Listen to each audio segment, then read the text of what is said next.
افسانه خلق تاجیک گرگی نادان. بود نبود یک گرگ بود. وی گرسنه ماند و دره به دره‌یو صحرا به صحرا گشته در هیچ کجا خوراک نیافت. خراب و بیحال شد. به زور راه می رفت. روز غمگین و مایوس راه می رفت که در راه با یک بزک واخورد. اوه بزک شیرین و جانان، گفت گرگ، من تو را چنان یاد کردم که هیچ وقت در هیچ کجا یگان جانور دیگر رو اینقدر یاد نکرده بودم. از این گپا معلوم که نیت خوردن ما رو داری. لرزیده گفت بزک، اما به تو باید بگویم که حاضر گوشت من بمزه است. اگر راضی باشی اینجا است. هو به آن طرفی که گذشته زیره و پیاز خورده می آیم. گوشتم خیلی بامزه می شود و بعد کیف کرده می خوری.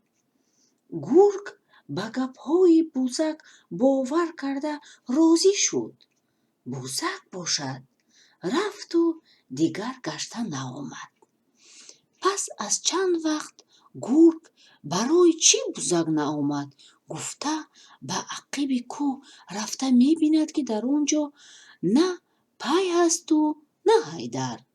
گرگ از کرده پشیمان شده می گوید ای گرگ نالان، احمق و نادان، دیدی که بزک بیخور بامزه، گوشت کو تیار زیره چی در کار، نخورد بی پیاز گوشتی نغز و سوس، بی مزه باشد بی لذت باشد، خوراک نداری هم بیمه داری، اکنون میدانی مرده میمانی.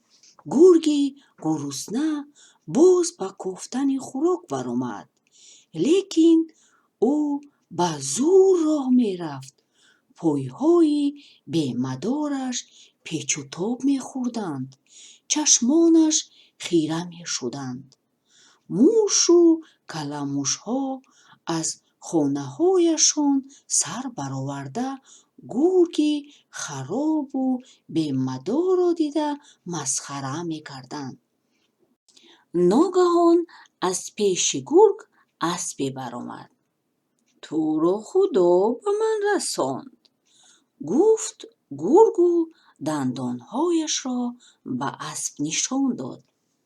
تو مرا خوردن میخواهی؟ میگوید اسب. این خیلی باشد. به تو یک گپ میگویم. من به یک جا مکتوب برده ایستادم. این مکتوب تقدیر غله اسبان را حل میکند. اگر یک دمک صبر کنی زود برگشته میآیم، بعد مرا مزه کرده میخوری. گفت اسب. تو هم بزک بر این مرا فریب دادنی هستی. گفت گرگ. تو مکتوب نمیبری، دروغ میگویی. دارم مکتوب. گفت اسب. داشته باشی نشان بده، طلب کرد گرگ. در تگی پای راست عقیبم. گفت اسب.